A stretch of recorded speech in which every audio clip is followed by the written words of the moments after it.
जय हिंद दोस्तों, स्वागत है आपका हमारे YouTube चैनल स्मार्ट पाठशाला में। तो जैसा कि हम लोगों ने आज चैप्टर नंबर 1 स्टार्ट किए हैं और जो लूसेंट का है उसी से सारा MCQ लगाएंगे धीरे धीरे करके। हर एक सब्जेक्ट का, हर एक चैप्टर का होगा। तो आज चैप्टर नंबर 1 है जो सामान्य परिचय है। तो चलिए इसका सारा MCQ लगाते हैं। और चैप्टर नंबर 2 कल आएगा, इसका वीडियो कल अपलोड होगा। और आप लोग के पास नोटिफिकेशन जाने के लिए चैनल को सब्सक्राइब कर लीजिए और पढ़ते रहिए इस पर। तो चलिए सारा MCQ लगाएंगे। तो आज का स्टार्ट करते हैं। पहला क्वेश्चन है, इतिहास के तहत अध्ययन किया जाता है। तो ये ऑप्शन ए हो जाएगा, अतीत का। दूसरा क्वेश्चन देखते हैं, प्रथम यूनानी इतिहासकार कौन था। तो ये हेरोडोटस थे, ऑप्शन बी।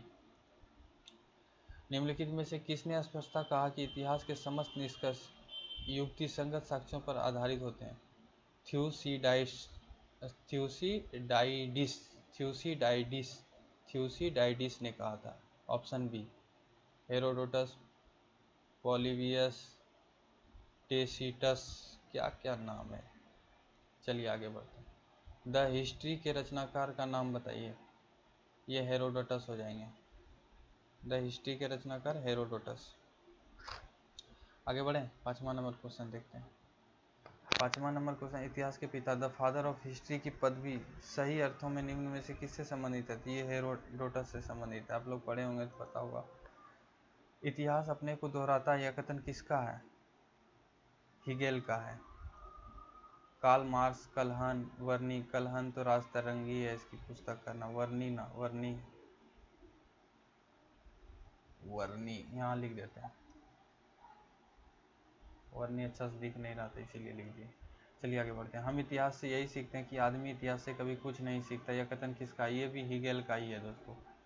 तो चलिए आगे बढ़ते हैं। 8 नंबर क्वेश्चन, किसका कथन है समस्त इतिहास वर्ग संघर्ष का इतिहास है।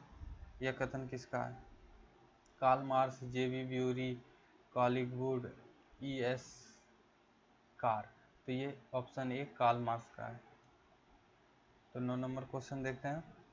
9 नंबर क्वेश्चन कह रहा है, निम्नलिखित में से कौन सा एक इतिहास के विषय में मार्क्स के दृष्टिकोण का संक्षिप्त वर्णन करता है। इतिहास विभिन्न व्यक्तियों के बीच मुद्दों का अभिलेख है। इतिहास शोषक और शोषित वर्गों के बीच संघर्ष का सिलसिला है। ऑप्शन बी हो जाएगा। चलिए आगे बढ़ते हैं।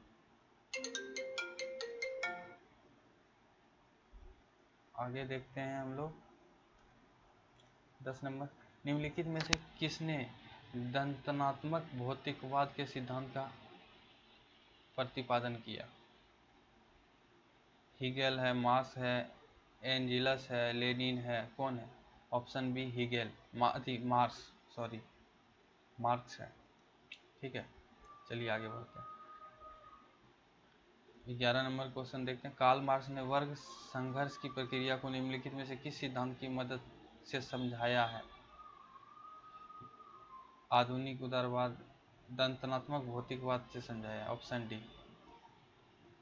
इतिहास विगत की राजधानी है, यह किसका कथन है। इतिहास विगत की राजधानी है, किसका कथन है। ये सीले का कथन है।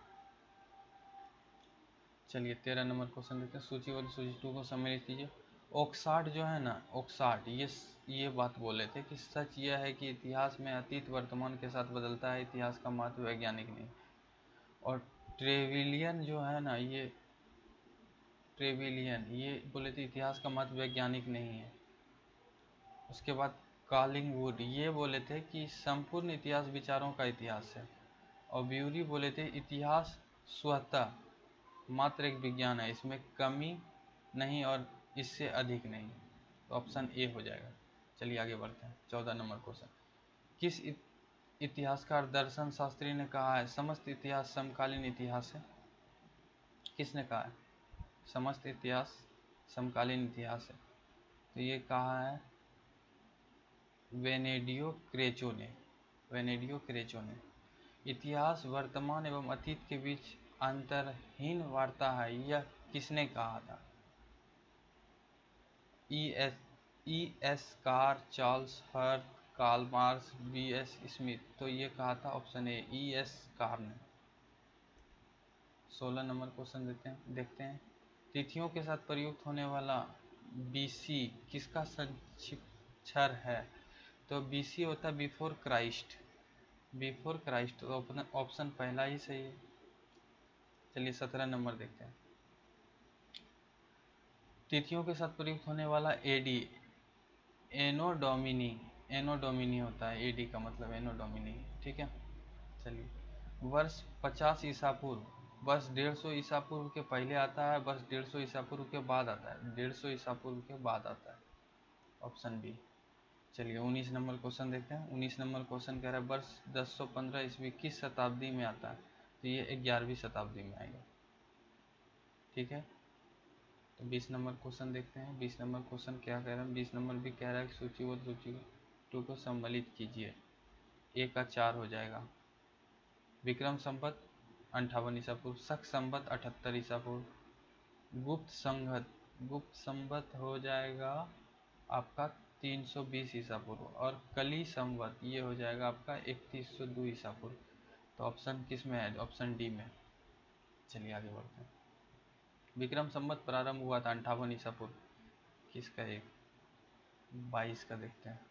22 का शक संवत प्रारंभ किस सम्राट के शासन काल में 78 ईसा पूर्व में हुआ था, ये कनिष्क के काल में हुआ था।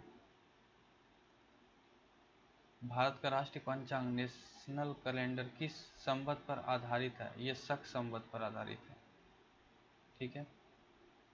चलिए गुप्त संवत 319 से 20 ईस्वी को प्रारंभ करने का श्रेय किसे दिया जाता है, गुप्त संवत जो है वो किसे दिया जाता है, चंद्रगुप्त प्रथम को दिया जाता है। 25 नंबर क्वेश्चन देखते हैं। चंद्रगुप्त प्रथम ने गुप्त संवत का प्रारंभ किस उपलक्ष्य में किया था, अपने राजरोहण के स्मारक के रूप में, यही किया था, ऑप्शन ए ही होगा। निम्न कथनों पर विचार किया जाता नीचे दिए गए कोड। विक्रम संवत 58 ईसा पूर्व आरंभ हुआ, शक संवत 78 ईस्वी में आरंभ हुआ, गुप्त संवत 319 ईस्वी में आरंभ हुआ। भारत के मुसलमान शासक का युग सन 1192 ईस्वी में शुरू हुआ। ये चौथा तो गड़बड़ लग रहा है, तीसरा सही, ऑप्शन सी हो जाएगा। एक बार देख लेते हैं, सी ही है, ठीक है। हर्षवर्धन ने 606 ईस्वी में हर्ष संवत की स्थापना किस उपलक्ष्य में की थी, हर्षवर्धन ने बोल रहा है, हर्षवर्धन ने तो ये भी किए थे अपने राजरोहण के उपलक्ष्य में, ठीक है। चलिए निम्नलिखित में से वह कौन सा संवत है जो कलचुरियों द्वारा प्रयुक्त किए जाने के कारण कलव्यूरी संवत भी कहलाता है, कौन सा है, त्रिकुटक संवत है, ऑप्शन सी त्रिकुटक संवत। 29 नंबर चालुक्य विक्रम संवत का प्रचलन किसने किया, किसने किया, ये विक्रमादित्य 4 ने किया, चालुक्य विक्रम संवत। निम्नलिखित में से किसने एक नए संवत चलाने का यश प्राप्त है, ये लक्ष्मण सेन को है, ऑप्शन डी लक्ष्मण सेन।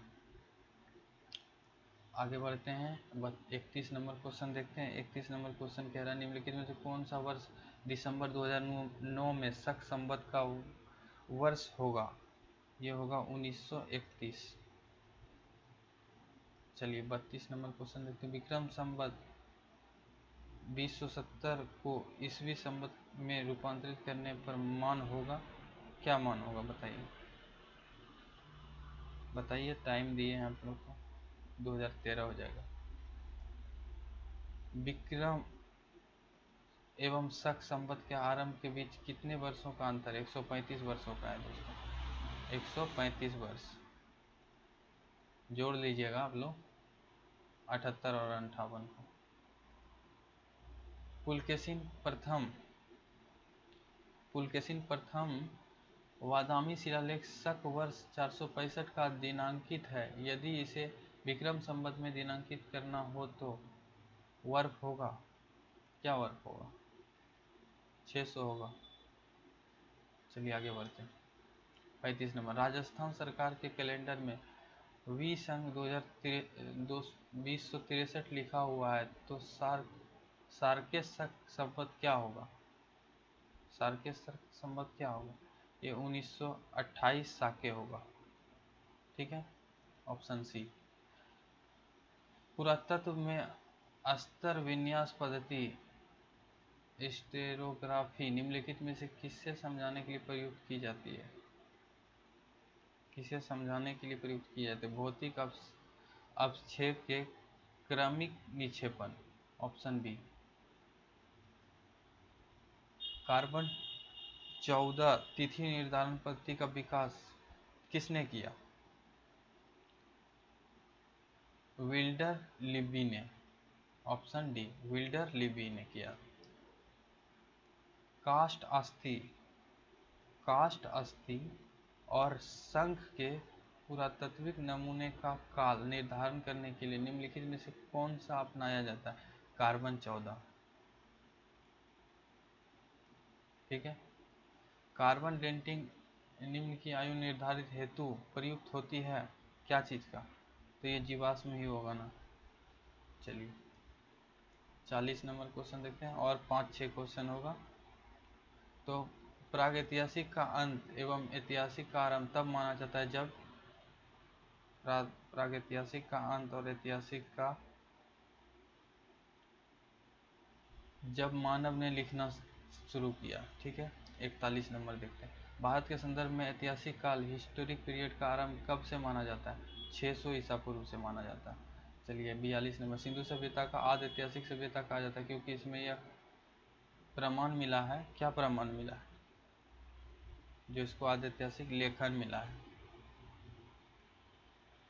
शक संवत पर आधारित राष्ट्रीय पंचांग नेशनल कैलेंडर का एक चैत्र ग्रेगोरियन कैलेंडर की निम्नलिखित तिथियों में से किस एक के तदनुरूप है? किस एक के तदनुरूप है? 22 मार्च अथवा 21 मार्च। लास्ट क्वेश्चन है, देखते हैं हम। निम्नलिखित में से किसने गुप्त संवत के प्रारंभ में निर्धारण के संबंध में महत्वपूर्ण सूचना दी है? अल-बरूनी है, अल-मसूदी है, हेनसोंग है, फाहियान है, अल-बरूनी, ऑप्शन डी। तो चलिए आज का क्लास ख़त्म हुआ और जो है इस चैनल को सब्सक्राइब कर लीजिए और जो है बेल आइकन भी दबा दीजिए, घंटी होगा, ताकि आप लोग के पास हर दिन का वीडियो आप लोग के पास पहुंच जाए और आप लोग देखिए और सारा एमसीक्यू धीरे धीरे ख़त्म कर देंगे हम लोग लूसेंट का। तो चलिए वीडियो अच्छा लगा तो लाइक कर दीजिए। जय हिंद, जय भारत।